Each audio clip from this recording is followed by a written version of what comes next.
19th.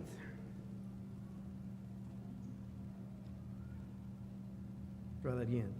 June 19th, 2015. Time magazine published an article called 5 Dads Worth Celebrating. In that article, there were stories. One dad had an infant son who had to have a liver transplant. He was a match, so he gave part of his liver for that child. Another stood up to a would-be kidnapper. Someone broke into their house and they heard a noise and they run to the bedroom for the child, and the child was missing. He confronted that kidnapper on the front lawn and took his daughter back from that man. Another was at a sporting event and his son collapsed. He wasn't breathing. He performed CPR until the ambulance could get there and take him to the hospital. Another had to trust the fireman 2 stories below because he was in a burning building. There was no way to get his child out. The stairs were blocked.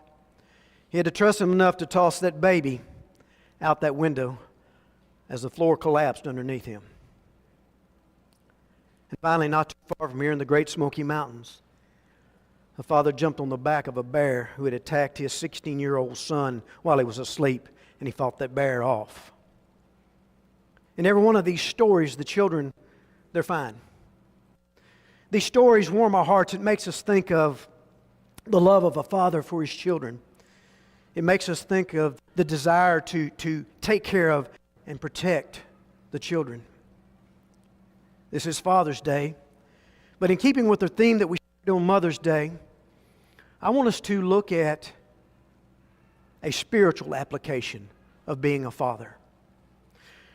The title, A Titus 2 Man, we went to Titus 2 and we talked about the qualities of a Titus 2 woman. Well, we're going to start with that today.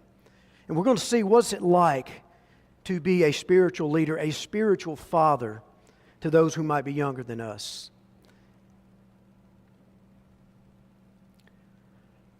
Men, I want you to know that we have an example. We have the opportunity and the responsibility to be an example. I want us to look at our scripture reading this morning. Titus starts out chapter 2. Paul is writing to him and he says, you teach what accords or what makes for, some of your translations may say, sound doctrine. And then what's the first thing he starts with? Things that make for sound doctrine. What's the first thing he starts with? Men, here's what you need to do. Older men are to be sober-minded, dignified, self-controlled, sound in faith, in love, and in steadfastness. Folks, I want us to take this scripture apart and let's look at those qualities. And let's think about what Paul is telling Titus. You teach these men to show these qualities so they in turn can teach by modeling these qualities to those that are younger than them. Sober-minded, some of yours will have the translation sober. It is the same root word as the word we think of as sober, being away from alcohol, but the word here is a little bit different. And it has to do with thinking. It means to be discreet, to be careful. This person who is sober-minded, he thinks through situations. You've met folks that you've watched them as they think through. They take their time, they listen, they look at the evidence, and then they make the decision. It's not that person that's ready to jump to conclusions, that's ready to make the decision before even hearing everything. This person listens and observes, thinks it through, then makes a decision. A quality that we should be modeling. Some translations will say grave. The word is dignified. But it really means, are you worthy of respect? Am I worthy of the respect of the younger people around here? Do I deserve their respect? And it also carries the word honest. I have that up there. And the word honest there has to do with your dealings in doctrine. Are you honest enough to say, you know what, I made a mistake, I was wrong there? Or You know, I said that incorrectly. I should have said that a different way. Or I didn't mean that to come across. It means you are willing to show, you know what, I'm not perfect. I make mistakes too. I stumble too. That's what we should be modeling. Temperate or self-control. The word there is sound in mind, and we'll talk about the word sound in a minute, but it means your mind is in control of your emotions rather than the other way around. You don't allow emotionalism to take over and you make decisions based on impulse. You see how all these are going together. Now I'll be careful how I say this. It means to be moderate in thought. And what that means is there's no harsh and quick and extreme reaction. Not the idea that my way is the only way and that's the decision that's going to be made right here. No. You think through, you know what, there may be, I may be able to listen and I may be able to change your mind if you can show me evidence enough. Those are the qualities that we should be modeling. Then he's going to talk about being sound in faith.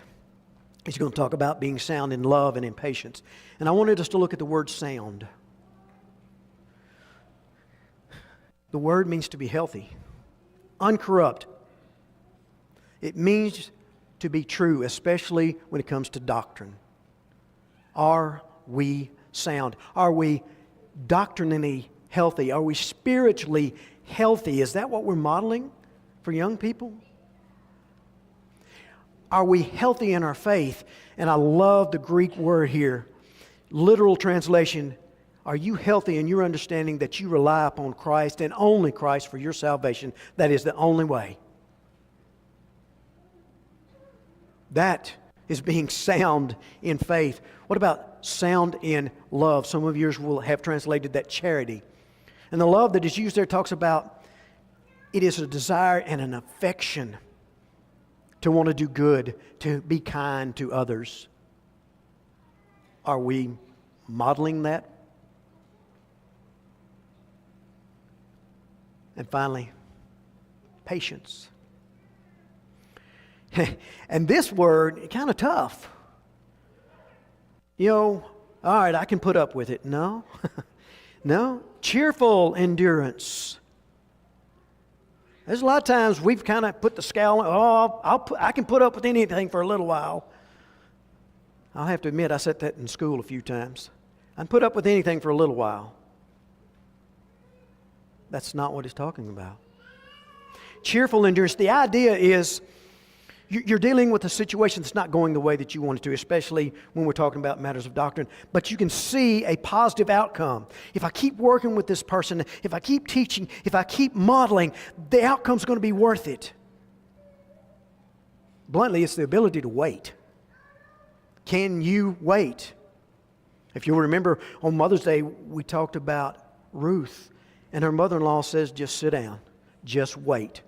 Just let the man take care of what he needs to take care of now for your wedding. Just wait.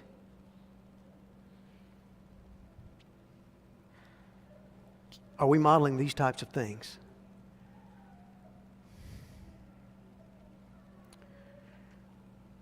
Paul, inspired in Ephesians 6 and 4, gives a directive to us from God. Now, this directive is to fathers. I understand that, folks. This is to those of us who have had children. Oh, but the principles apply to all of us. Listen to what it says. Fathers, do not provoke your children to anger, but bring them up in the discipline and instruction of the Lord. King James will say, bring them up in the nurture and the admonition of the Lord. And we're going to get to that. We're going to take that apart and look at that. The first part, do not provoke your children to anger. The whole idea here is proper instruction and discipline. That you don't get to the point where the child feels like, I can't do anything right, so I might as well just give it up. I can't do anything right, so why try?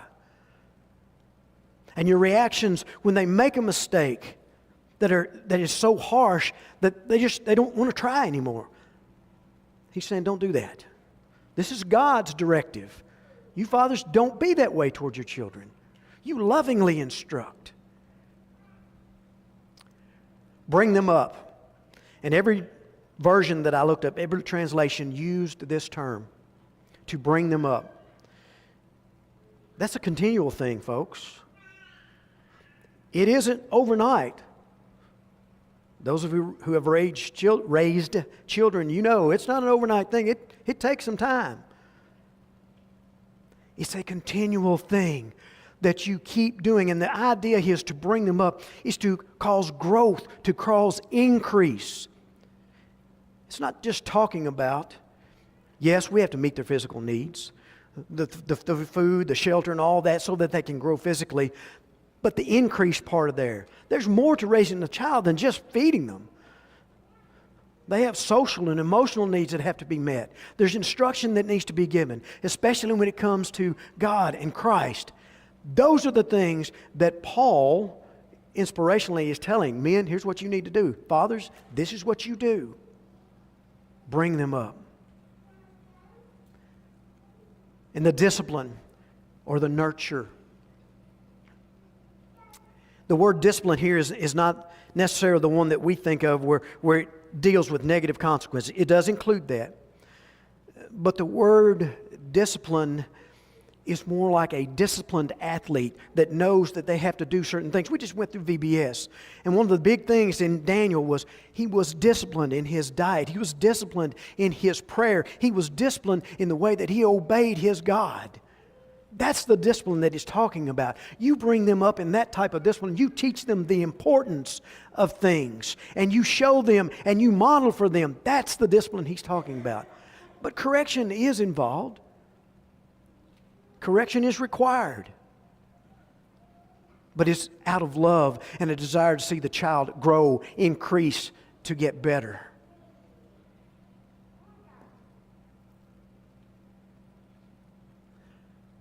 The instruction. That word is translated nourish in the King James and New King James. The nourish and admonition. Nourish means to tenderly feed. It means give them what they need when they need it. Folks, you understand you don't start a baby out on a ribeye. But you don't keep them on milk either. As they progress, as they grow, as their dietary needs change, you as the parent are responsible for making sure those needs are met. Spiritually, it's the same. When folks are first brought into the church, when they are baptized to obey the gospel, they're not ready for the deepest things. They're still on milk, but we've got to progress them. We've got to nourish them. That's what God told Paul to tell the Ephesian fathers. You know, the Bible doesn't pull any punches. When it comes to folks that are in the Bible, we have examples and we have non-examples. Folks that do the right thing, folks that don't do the right thing. And sometimes the folks that we think are so faithful and just, we find that they falter too. I want us to look at those. When we're talking about bringing them up, raising them appropriately, disciplining them, nourishing them, let's have a look at some of their heavy hitters in the Old Testament. Jacob, later called Israel. Folks, he played favorites. The Bible literally tells us that he loved Joseph more than all the other children. Genesis chapter 37, verse 3. He loved him more, and it was evident. Why? He made him a robe of many colors. He didn't privately love Joseph better. He openly loved him better. And what did that cause? Jealousy, resentment. It caused that young man to be sold into slavery because Daddy decided to play favorites. That's not bringing them up in the nourishment and admonition of the Lord. That's nourishing one and letting the other starve. Jacob had the responsibility to every one of his children to raise them up properly, not just one. And he failed. Oh, God took that situation and He turned it out for the good, absolutely. But it sure caused a lot of headache and heartache in a family because the father did not appropriately bring up his children. Prophet Eli, 1 Samuel chapter 2, verse 29. Eli's sons have become priests. But they've decided that whenever someone brings an offering in, they're going to take the best of whatever those offerings are. They're going to keep them for themselves, and they're going to offer what's left to God. I'm going to take the best, and what's left is God's. That'd make a good sermon. What does God tell him? 1 Samuel 2:29. Why then do you scorn my sacrifices and my offerings that I commanded for my dwelling, and you honor your sons above me by fattening yourselves on the choicest parts of everything or every offering of my people Israel? You mean to tell me that you're holding your sons, their selfish desires, you're holding those above me? That's not bringing them up. That's not the discipline. That's not the teaching. Eli failed.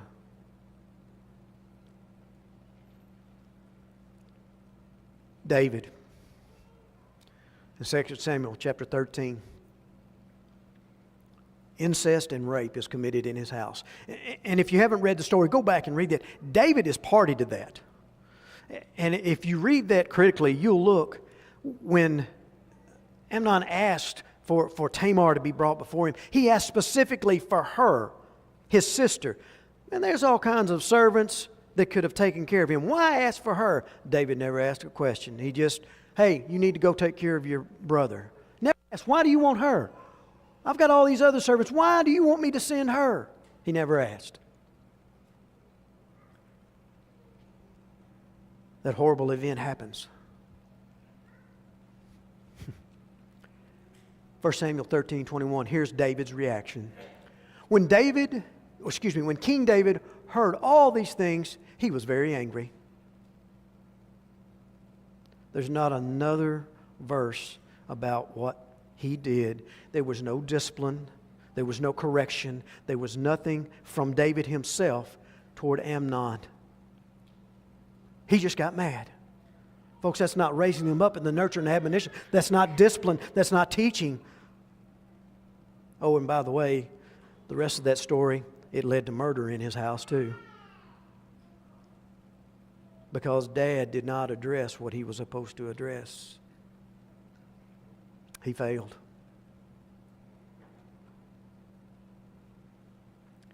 But we have the perfect, the ultimate example of a father. And I want us to look at two things as we go through here now. Remember, we're thinking about fathers, absolutely, in the spiritual application, but I want to show you what the ultimate father has modeled for us. And we're going to look at the first time that he interacts with humanity and the way he interacts with us today. The garden. He plants the garden. Everything that Adam needs there physically is there. It's provided for him. 2 Peter 1:3. His divine power has given us all things. Everything we need that pertain to life and godliness today. He's still taking care of us today. But even though Adam had all the physical needs that he had there was food, there was water, everything that he needed was right at his fingertips. Have you ever thought about that? It was at his fingertips. You're hungry? Walk by that tree and pluck some fruit. Eat it. He didn't have to worry about poisons or things like that back then. It was at his fingertips. All he had to do was walk by and eat. But you know what? God realized that's not enough for Adam. He saw Adam had a need that could not be met with the physical things of that garden. It was a need that Adam could not take care of himself. He needed a helpmeet. So God created that for him. Folks, God recognized that we cannot save ourselves. So He sent His Son to take care of that need for us too. He still takes care of us today. Our example, God gave Adam responsibility. All the animals were brought before Him. He had to name them. And He had to dress and keep the garden. That was His job. That's all you have to do, Adam. Just take care of the garden. By the way, that's the garden that you're going to eat out of, so it's in your best interest to take care of the garden. That's all He had to do. But He had the responsibility of doing it. What about today? Matthew 28, when Jesus sent His disciples to all nations to make disciples and baptize them, He said, you teach them so they can make disciples and baptize. So they can make disciples and baptize. So they can make disciples and baptize. That's our responsibility today, is to tell others about Christ, to disciple them so that might become part of His body. He set expectations. Adam, you can have every fruit of every tree in this garden, but that one tree in the midst, in the middle of the garden, you can't have that one. Leave that one alone. You've got all these others. Just leave that one alone. Expectations. Romans 12:9, and I'm going to paraphrase.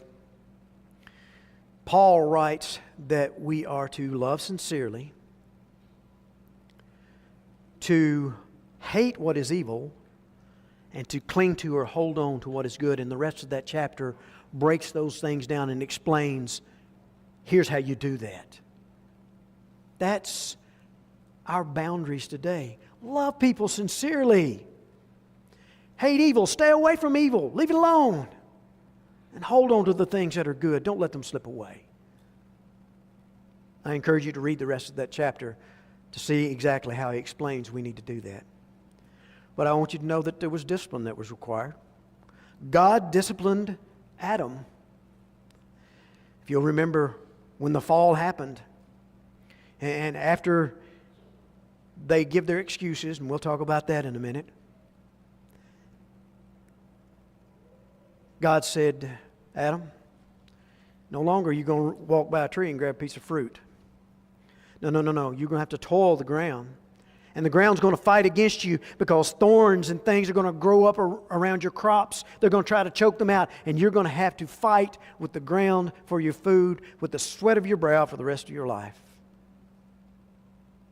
That's the consequences of what you've done, Adam. He prescribed consequences on Eve and the serpent as well. There were consequences. Oh, and he did not accept excuses. I think it's funny when Adam is confronted and God says, well, Adam, did you eat of that fruit? Well, that woman that you gave me, so it was not really my fault, God. It was really Eve's fault. Well, and you made her, so you kind of got a little responsibility in this too. Eve, oh, the serpent, he deceived me. Everybody wanted to blame somebody else. But God didn't accept any of the excuses, and each one of them had to live with the consequences, with the discipline that He prescribed for them. This is our ultimate example, men, of a father. Provide. Give them responsibility. Set expectations. Discipline when necessary, and don't take excuses.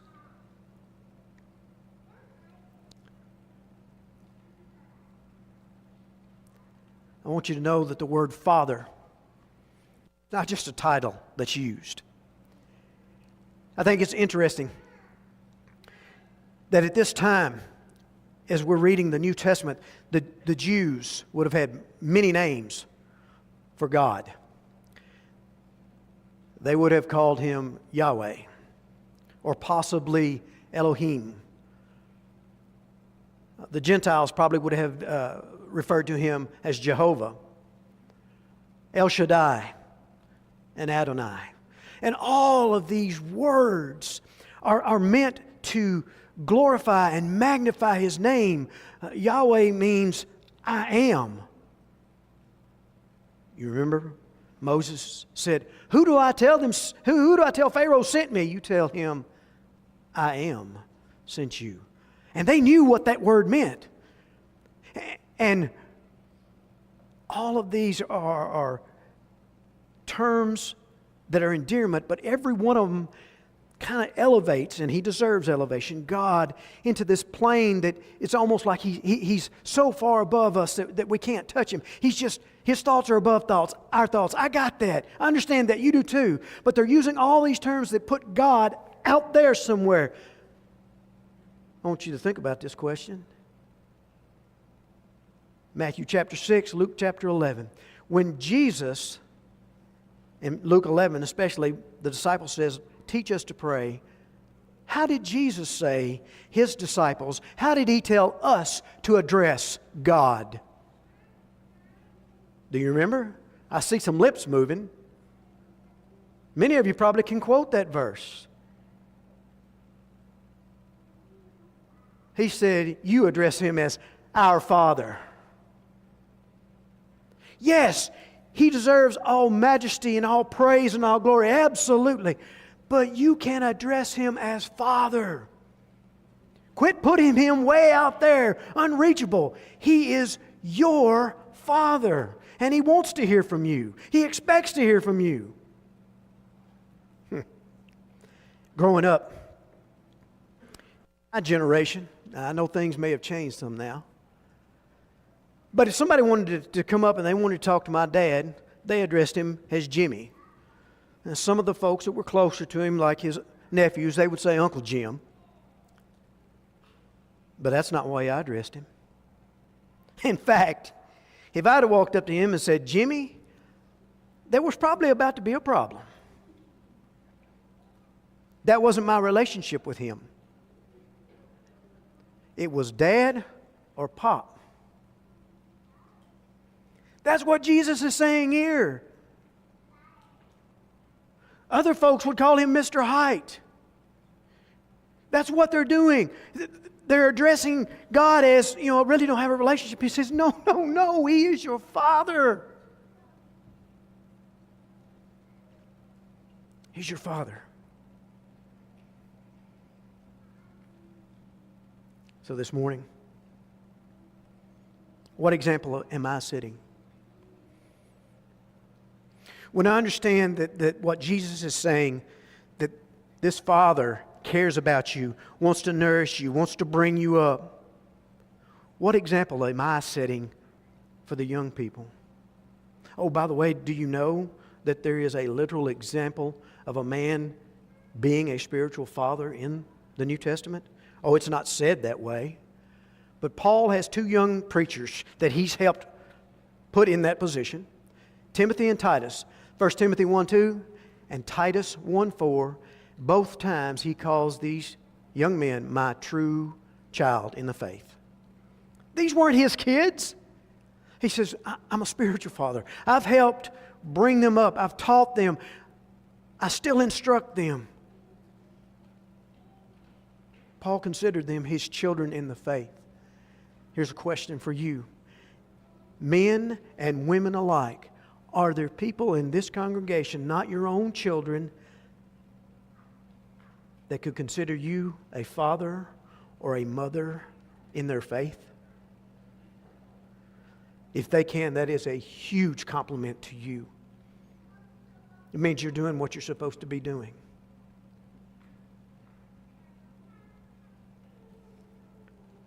If not, I encourage you to do those things to change that. Are we Titus 2 men? To sum it up, are we worthy of the respect in matters of faith? Is it right for the young people to look up to us men?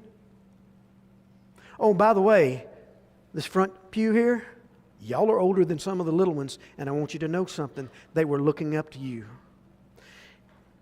It made my heart so glad. When we were doing VBS, I don't know if any of you noticed or not, but our teens were in this section right here. And they were up, they were singing, and they were doing the motions of all of those songs, setting the examples for the little ones. And they noticed it too. They noticed it too. Are we worthy of respect? Are we setting the right example? You know, when Jesus was teaching His disciples, He taught them, then He showed them, then He said, go out and do that. He sent them by two. You remember that?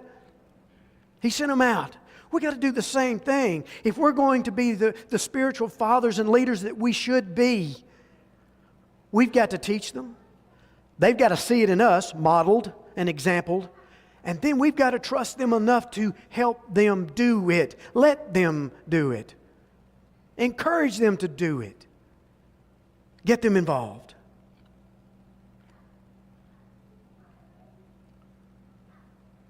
You see, Titus 2 is meant for all Christians. 1 and 2, or 2 especially, is about men, but we've already covered the ladies in verse 3. And in verse 1, the question is, are we doing the things that are proper, that make for, that show sound doctrine?